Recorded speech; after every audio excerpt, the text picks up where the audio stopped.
Halo teman-teman, kembali lagi bersama channel Wah Waktunya Bahas Anime dan Manga. Di video kali ini, gue akan membahas bocoran manga Kawaki.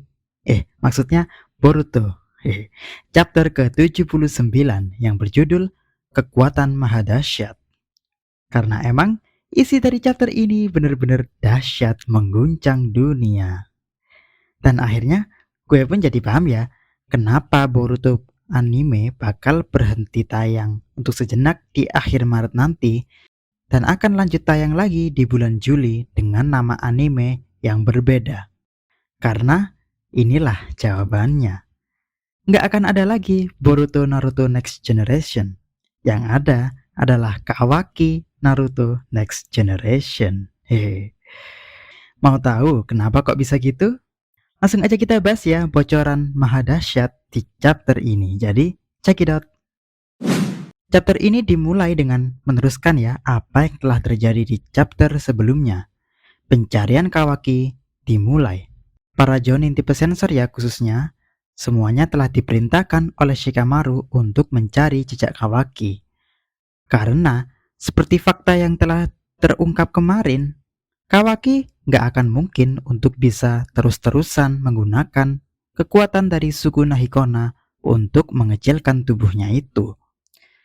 Makanya dengan ninja sensor yang terus-menerus mengaktifkan jutsu sensor pelacak ini, suatu saat pasti akan mampu melacak di manakah Kawaki bersembunyi. Namun, selain para Jonin di sini juga akhirnya ya beberapa ninja lain seperti Mitsuki ikut dalam misi pencarian Kawaki. Karena Mitsuki ini ya, dia sudah sangat marah. Boruto, sang mataharinya, telah dilukai matanya oleh Kawaki. Makanya dia berusaha sesegera mungkin untuk menemukan Kawaki dan membalaskan dendam Boruto. Hehe. Dan disinilah ya, Boruto yang tahu bagaimana marahnya Mitsuki menyarankan Sarada untuk ikut bersama Mitsuki agar dijaga gitu maksudnya. Jangan sampai kelewatan, karena bagaimanapun Kawaki masihlah saudara dari Boruto. Semua yang terjadi ini pasti ada kesalahpahaman. Boruto juga nggak mau kan ya, Mitsuki sampai harus berlebihan dalam menyerang Kawaki. Dan tak lama, akhirnya Kawaki benar-benar udah sampai pada batasnya ya. Dia kembali ke ukuran normal. Dan akhirnya Eida dengan mata sendirikannya yang mampu melihat segalanya kecuali yang nggak bisa terlihat, menemukan di manakah lokasi Kawaki berada. Dan sesegera mungkin dia pergi dari rumah dan menuju tempat Kawaki sambil meninggalkan Daemon sendirian. Di sini pun Daemon yang tertinggal juga berteriak ya ke Eida. "Hei kakak, aku nggak bisa terbang. Jangan tinggalin aku sendiri dong." Kasian ya, Eida kayaknya udah nggak sabar ini. Karena nyawa Kawaki, sang belahan jiwanya lagi terancam akan dibunuh oleh semua ninja Konoha. Padahal kalau Eida mau bersabar dan mengajak Daemon bersamanya, pasti ntar Eida dan Kawaki nggak perlu panik seperti ini. Kan Daemon bisa menghalau dan mengembalikan semua serangan lawan. Ya nggak teman-teman? Entahlah kenapa kok ditinggal. Yang jelas, akhirnya Eida sampai di tengah hutan. Dia pun berjumpa dengan Kawaki yang terlihat kelelahan dan ketakutan. Eida pun langsung mencoba ya untuk menenangkan Kawaki dengan mengatakan kalau Eida di sini adalah rekan Kawaki kok. Artinya dia tidak akan menyerang maupun melaporkan Kawaki. Tapi sayangnya ya, Kawaki langsung menolak bantuan dari Eida ini. Karena baginya, dengan adanya Eida di samping Kawaki, kan sama aja ngasih tahu lokasi Kawaki ke Konoha.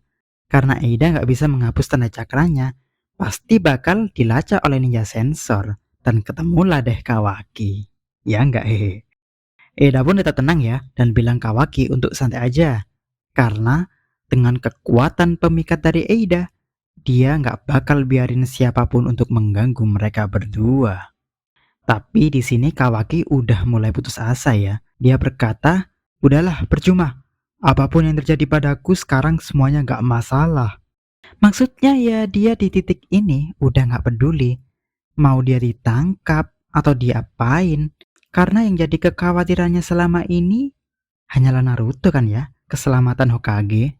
Dia pun sampai meminta Eida harusnya untuk menjaga Naruto, bukan dirinya sendiri. Sebab bagi Kawaki, ancaman dari Momoshiki yang masih ada di dalam tubuh Boruto sangat besar.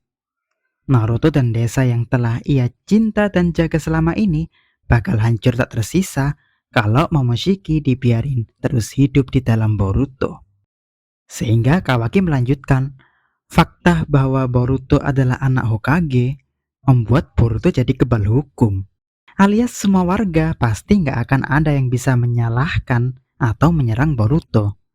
Walaupun fakta di dalam Boruto terdapat Momoshiki yang bisa keluar kapanpun dia mau dan menghancurkan segalanya.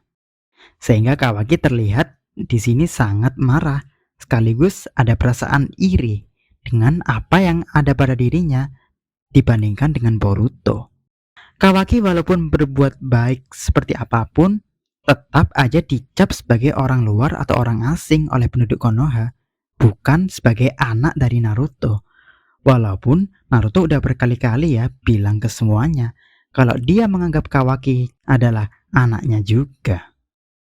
Maka dari itu, puncak kegalauan dan kegelisahan Kawaki yang mendalam langsung dikeluarkan dan dikatakan kepada Eida secara gamblang bahwa bagi Kawaki, jika saja Boruto bukanlah anak Hokage, jika Boruto adalah pendatang dari luar, di mana apabila Boruto mati, nggak akan ada orang yang peduli seperti dengan apa yang menimpa Kawaki, pasti Kawaki bakal bahagia. Itu yang dipikirannya. Dan mendengar hal demikian, Eida berusaha untuk menyuruh Kawaki untuk stop ya, tidak meneruskan omongan yang penuh keirian ini terhadap Boruto. Tapi Kawaki nggak peduli.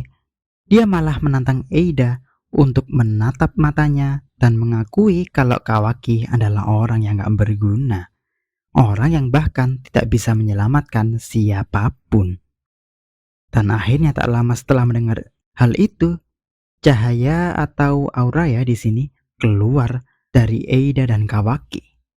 Yang mana aura ini semakin membesar, terus membesar, hingga saking besarnya sampai terlihat dari luar angkasa. Wow, gila-gila. Apa yang terjadi setelah ini? Jawabannya adalah Eida menulis ulang sejarah, mengubah realitas. Di mana sekarang Kawaki adalah anak kandung Naruto, lahir di Konoha, alias Kawaki adalah Kawaki Uzumaki, dan Boruto adalah pendatang atau orang luar yang telah membuat Naruto mati. Wow. Sekali lagi ya teman-teman, dengan kekuatan misteriusnya, Eida mampu mengubah ingatan semua orang. Sehingga sekarang Kawaki dan Boruto jadi tukar nasib. Maka inilah akhirnya puncak dari ramalan Momoshiki tentang takdir Boruto yang akan mengerikan terjadi juga. Boruto menjadi penjahat di mata semua orang. Baik Shikamaru, Sasuke, Mitsuki, Konohamaru, dan semua penduduk Konoha sekarang menganggap Boruto lah Kawaki dan Kawaki adalah Boruto. Hehe. Tapi kalau kita ingat-ingat sebenarnya jutsu dari Eida ini mirip-mirip dengan Izanagi nggak ya? Sama-sama mengubah realitas.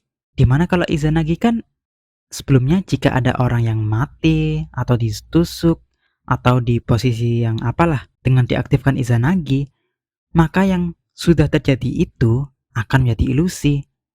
Dan setelahnya pengguna mampu membuat realitas sesuka dia. Apakah orang itu nggak jadi mati lah, nggak jadi ditusuk lah, dan sebagainya.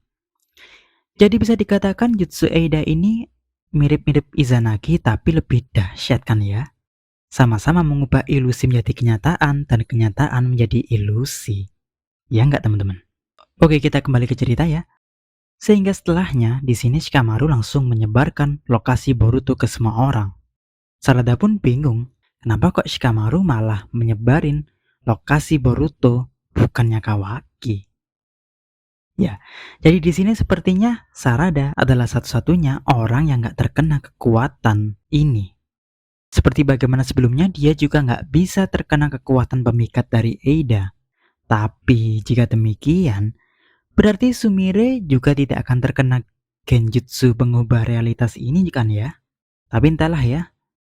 Akhirnya dilanjutkan bagaimana Mitsuki dan Sarada berhasil menemukan tempat keberadaan Boruto. Dan tanpa pikir panjang, akhirnya Mitsuki menggunakan sage mode ularnya untuk langsung menyerang Boruto dengan niatan untuk membunuhnya. Wow, Mitsuki tolong sadar dong, ini Boruto ya, bukan penjahat. Hehe, dia mataharimu loh. Tapi akhirnya di sini salah satu teori gue hampir benar ya, di mana penglihatan yang dilihat Boruto di masa depan, maksudnya ya dari sudut pandang atau POV Boruto. Semua orang ini melihat Boruto dengan kemarahan dari Mitsuki hingga Shikadai, bukan kepada Kawaki. Karena ternyata ya, semua itu disebabkan oleh kekuatan Mahadasyat Eida yang memengaruhi semua ingatan semua orang. Tapi kekuatan apa sih sebenarnya yang dilakukan Eida ini? Momoshiki langsung menjelaskan ya, kalau ini adalah kekuatan Shinjutsu Omnipotent atau Mahadasyat milik Dewa alias Shibai Otsutsuki. Karena sebelumnya kita tahu kan ya, sel atau bagian dari Shibai telah diberikan ke Eida oleh Amado. Jadi Eida sedikit banyak menguasai kekuatan Shinjutsu dari Shibai ini kan ya, termasuk kekuatan Mahadasyat ini. Lalu bagaimana cara kekuatan ini bekerja? Simple. Kekuatan ini adalah kekuatan untuk mematerialisasikan atau mengadakan sesuatu dari keinginan. Maksudnya apa? Akan gue bahas lebih lengkapnya di video berikutnya ya, yang akan segera rilis secepat mungkin. Hehe. Karena durasi video ini ntar kepanjangan kalau diterusin. Jadi tunggu ya. Oke, cukup sampai di sini pembahasan videonya ya. Jangan lupa like dan subscribe, serta klik lonceng biar nggak ketinggalan video-video berikutnya. Karena di channel ini masih akan banyak membahas tentang Boruto maupun anime dan manga lainnya. Jadi stay tune ya. Terima kasih. Salam WWBA.